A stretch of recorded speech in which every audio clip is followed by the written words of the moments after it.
Chapter 36 of It's a Treehouse Isekai. Let's go. With breakfast finished, we were easily able to hear a humming sound accompanied by a thunder that, to me, seemed nostalgic, but to Jerome seemed commonplace, but everyone else was slightly alarming. "What's that?" Matt asked the question with obvious trepidation. "Tox, I think you should write science fiction smut."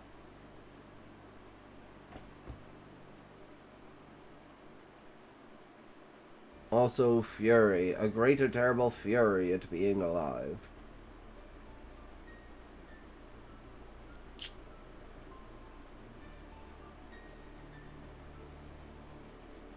So, yeah, I'm like, do you want aliens, Callie, or do you want technology? Or do you want both? You know, we're fucking AI until we get to a new planet, and then we're fucking the animals on that planet. Or we're gonna write this story. So it'll basically be a harem of... Okay, so here's the premise of the story. It's a harem of women, right, that religiously believe that the only way to reach God is to basically fuck as many different species as possible. So they go throughout the universe training with AI. So what they'll do is they'll scan a planet, they'll get the life forms, they'll build an AI that matches the life forms, they'll test the life forms, and then they'll go to the planet and do it for real with like genetic enhancements that allow them to survive and breed with those said things. So we can combine technology and space sluts. Octopi will provide tentacle smut anyway, right? But yeah, but sci-fi allows them to be intelligent, allows them to be not just octopi, but, you know, other types of species, like antenna and stuff like that. You know, you could have the whole bug thing on top of that. Can you combine one brain cell with the other? I don't know what you mean by that. Do you mean like making like a super brain cell?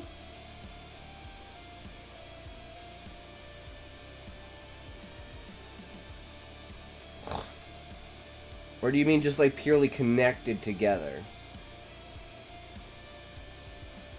Not quite 100% sure.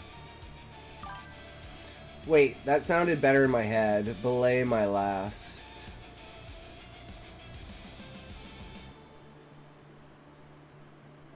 Well, the idea behind it is there's only one species in the entirety of existence, and you know what that species is? Called a brain. And brains inhabit different bodies, but they're all the same species at the end of the day. They're all one consciousness. And these space sluts go around fucking basically every animal and every creature on every planet in the entire universe.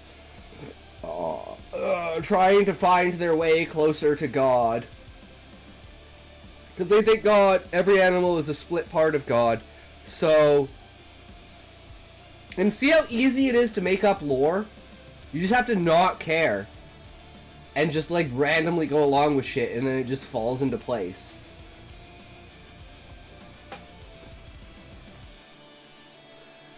If I were to hazard a guess, it's Jerome's ride coming to collect him. Jerome nodded. Precisely so. The odds of me surviving long enough to be rescued were low, but then they didn't see your house before they ran for help.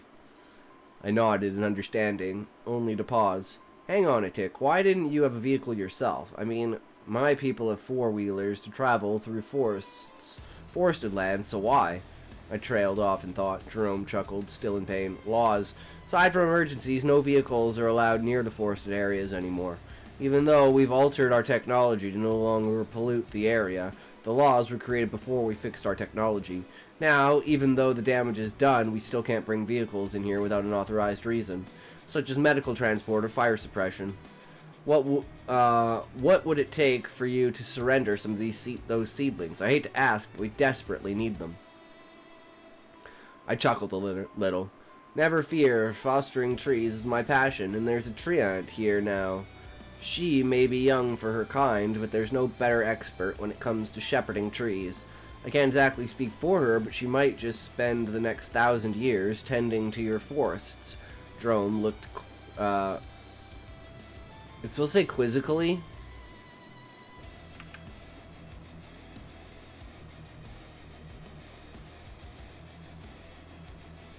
What's a treant? I helped him to stand, and we moved outside to the lower deck. I pointed at the treant. I just see a tree. Tessa commented. That's her. Treants are almost trees themselves, but they can move somewhat. Slowly through the dirt. They are telepaths, so they can communicate, but even that is very slow compared to our kind. They have one eye. When it's closed, you can't tell them from a normal tree, but they will defend a forest ferociously if needed. At that moment, the treant's eye opened. Yawn. You meat things are noisy. I did want to let you know, I can still feel the trees of my home forest, as well as those in the place your trees came from. I don't understand how that can be, though. Yawn. I've managed to improve the soil around us to some degree. I could use some biological material to aid in this endeavor. Also, don't forget to burn some sticks from these stick trees, so I can make seeds for them. Yawn. Good season cycle. Her eye closed again. There, now you've seen her. Time to get you to a hospital, or whatever you call it. I moved to assist him down to the forest floor. As we descended, so too did a flying craft to make a landing.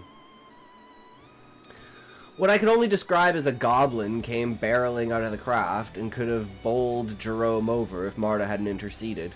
Easy there, we've patched him up a bit, but he's still wounded. The girl managed to control herself with visible effort. We feared the worst. Master Jerome was so badly injured, he didn't even have any blood on him.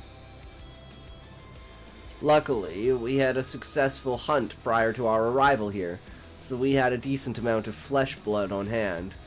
I would say, Sean, here, I think there should be more like, where the fuck did you guys come from?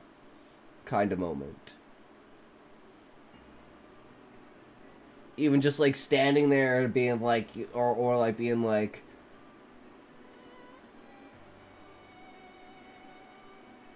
I don't know, being able to see the treehouse from the sky?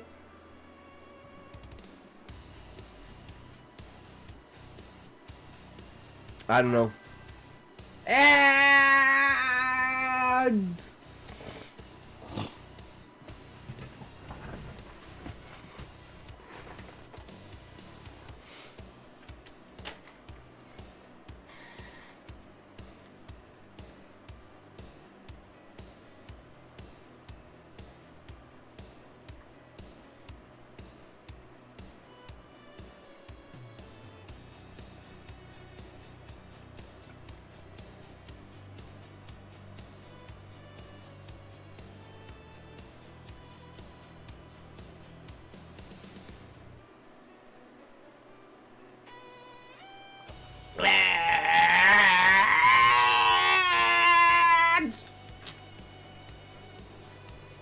I mean, what? Who did what now? You telling me you got in a good got and get her gone? Gone getting gates with that damn ass.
Okay.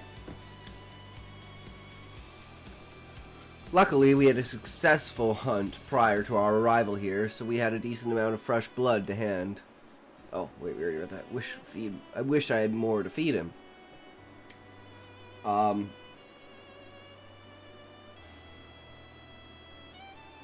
Fair enough, Sean. But I'd say even an offhanded comment of like, wait, who are you? How did you get here? And then being like, well, that will have to wait. But just addressing it, I think just makes it, you know, I don't know how to say it. It's like a suspension of disbelief. It feels like it's kind of skipped over the fact that these people appeared out of nowhere. But that's just, you know, that's just how I feel about it.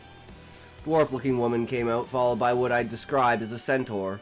That man had clearly crammed himself into the craft out of sheer stubborn nature. Thank all that is good in the world that you're okay, Jerome. Your mother would have probably destroyed half the nation if you'd gotten yourself killed. Who's this strapping hulk of man-flesh? This would be James. He and his wives have saved me. More importantly, they have tree saplings. Tree summoning worked this time. I think maybe it was the treehouse that prevented it from working the first time, but it apparently didn't fail completely. James and his treehouse were pulled to another world before we pulled him here. How so many women managed to convince him to marry them there in the short time before we pulled him here is beyond me. Didn't take much convincing, actually. I'd say it was more being allowed. Why the interest, though? You wouldn't be inquiring about joining, would you? I had asked this in a joking manner. Both the goblin and dwarf snapped their gazes to me. Don't get their hopes up, James. It wouldn't be nice if they thought you'd actually take them, only to then refuse when they asked. Males are rare, after all. They'd jump at any chance to be taken by one. Jerome spoke out of concern. Girls. What is my opinion on taking more women?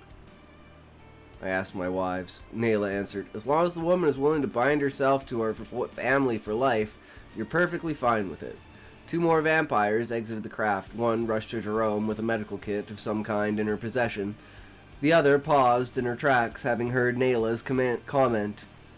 She looked torn between Jerome and me. Jerome, for his part, was shocked at Nayla's statement. He then looked at the second vampire woman. Karina, I'm fine. Come meet James. I know you would be very happy to join his family. All 3 of you are open books in that regard. I've seen how James treats his wives. I approve. Plus, Mother will be overjoyed to know the source of new trees is joining our family.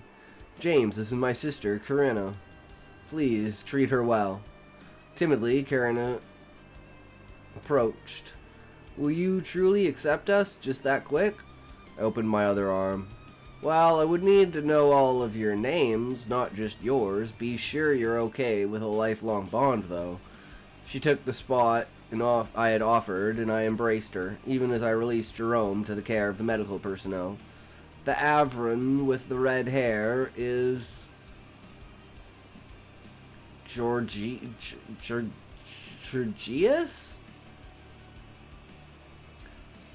Georgius? And the Granith with the silver steel hair is Maud. Good enough. I'm like, Gregorius? You ain't messing with us, are you? I pointed up, and the dwarf-looking Maud only noticed the treehouse then, her eyes sparkling in interest. I come from a very different place. My house actually makes the trees stronger.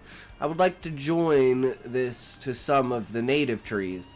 I've got a feeling, based on what our tree ant friend has said, that joining our treehouse to some local trees will cause something interesting to happen. What's a tree ant? Asked the goblin-looking Georgius. It's like gorgeous, but with Georgia. Georgius. Okay. Jerome pointed to the tree ant. That's not a tree, it's a sentient being that will outlive all of us, and knows more about trees than any of us do. I feel bad for pulling her here, but we desperately need her expertise. The medic was irritated. No talking till I'm finished. You're better off than I feared, but you still need help. How much blood have you drunk since the incident? Marta answered for him. He had one largest mug last night and two this morning. We can get him another right away if he needs it. There's plenty to offer to both of you as well. The medic smiled. I'm fine, but I'm sure that Karina could stand to drink a couple of mugs full. As to Jerome here, that should suffice. But another wouldn't hurt. Maggie scampered off to fetch 2 mugs of blood, and the jug, too. That mission accomplished, she then looked at the centaur. Who's the other guy? Other guy? Carolyn looked around and only seeing the centaur, giggled. You mean Cressa? The Ronin with the brown coat? She's female. I think she's probably keeping her distance, thinking you couldn't have meant to include her.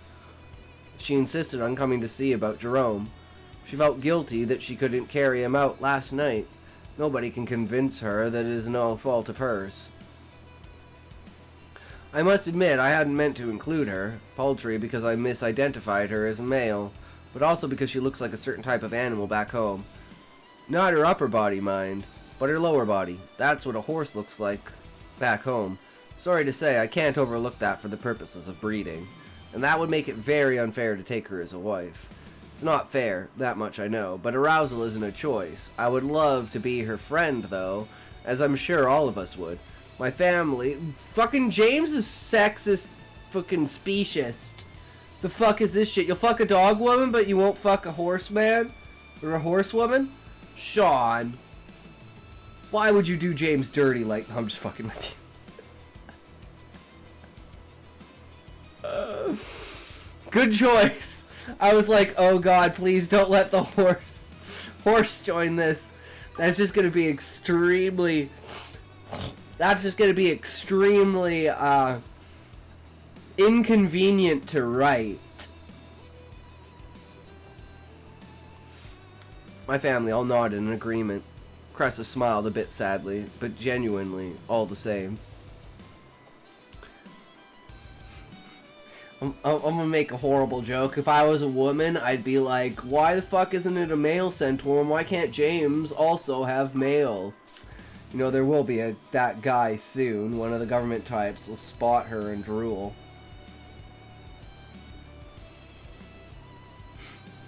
Best of both worlds! Fuck! Oh, God. My family all nodded in agreement. Cressa smiled, a bit sadly, but genuinely. All the same.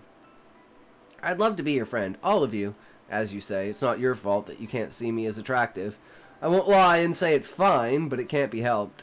Has anyone considered making a lightweight emergency trailer that you could carry on your person when coming into the forest? That way, if someone got injured again, you could strap them onto the emergency trailer and haul them behind you. Add some rings to the side of your tunic so they can attach the lead ropes from the trailer to them, and you're prepared for any future incidents. Medic looked at me. Ordinarily, that would be an unethical suggestion.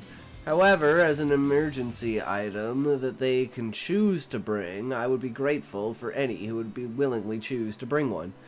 Cressa's eyes lit up. I'd gladly carry such an item for incidents of this nature. It's not like I'd use it outside of an emergency, but if one happens, I'd have it. If I had such a thing, Jerome would already be in the hospital. There you see, it wasn't your fault. It was a societal conventions. Societal convention's fault. If you had such a thing, you'd have taken me with you right then. You didn't have one, so you couldn't. Now stop blaming yourself. Jerome's voice was firm but kind.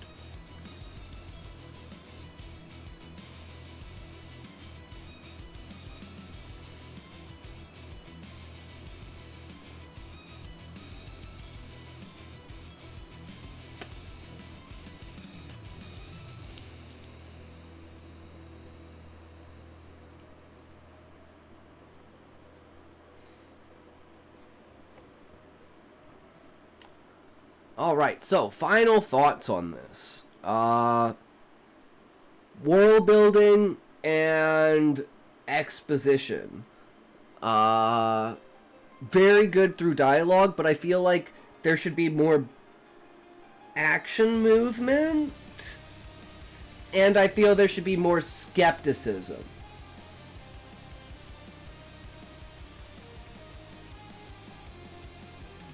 Like, I think you should have, like, I mean, it's cliche as fuck, but you have that one guy who's like,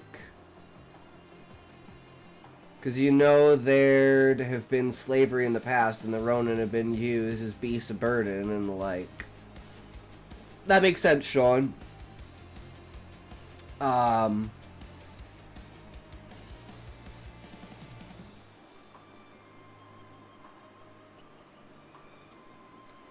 That one guy who's like,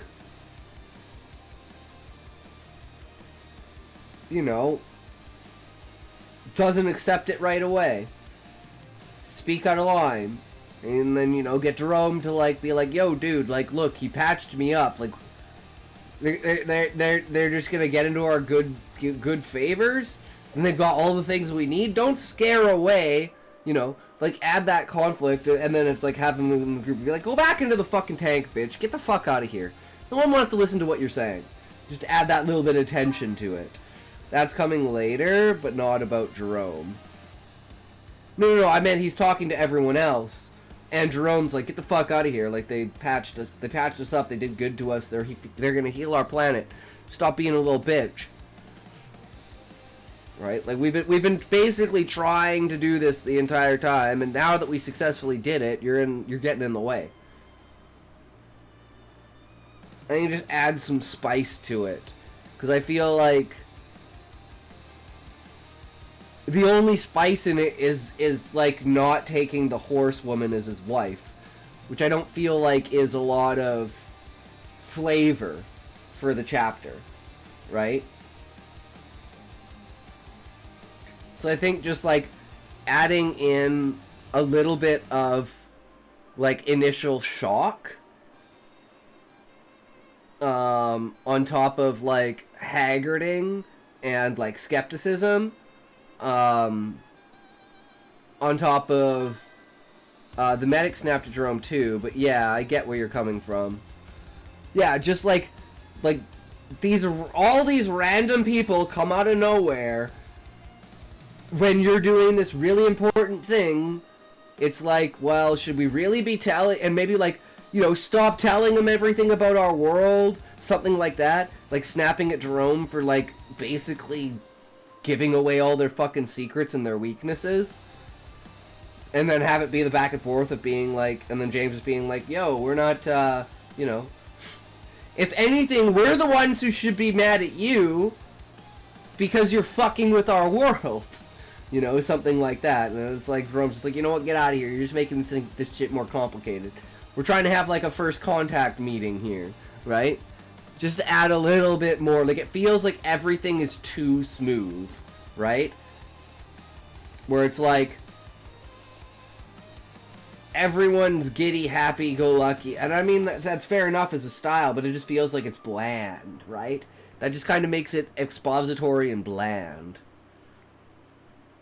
But yeah, that's just my thoughts on it. It's not bad. It just, it could go from like an expository chapter to a, I don't know how to say it, like a shifting, like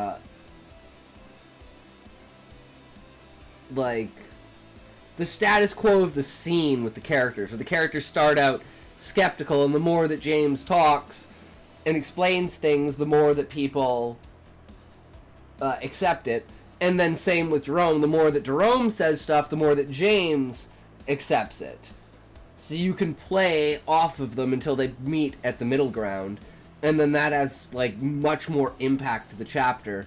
Of this chapter is about them coming to the consensus of their own existence and the success of their mission, as opposed to just introducing characters, taking on wives, adding to the harem, and... But again, don't take my opinion in that, because I'm not I just don't read harem stuff, so I don't know what the norm is for like what people love without those kinds of stories. So maybe not having the conflict is actually a good thing, because they think that it like gets in the way of it. I don't know. But anyways, who's next? D-Not, if you're here, or Country Girl, if you're here. Are you guys ready for your stories?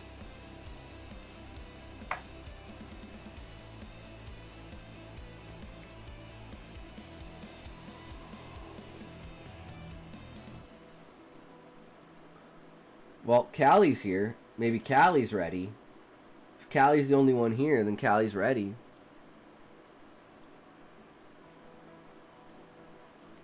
So again, Callie, what is this? Is this just, like recreation of chapter 17? I've been ready! Well, you're ready now, Callie. So yeah, just for context, is this chapter 17? Is this chapter 18? It's an edit. Of chapter 17?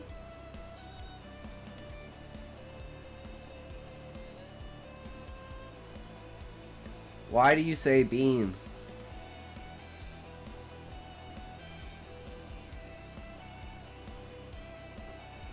I bean around, Callie. Your mom's bean.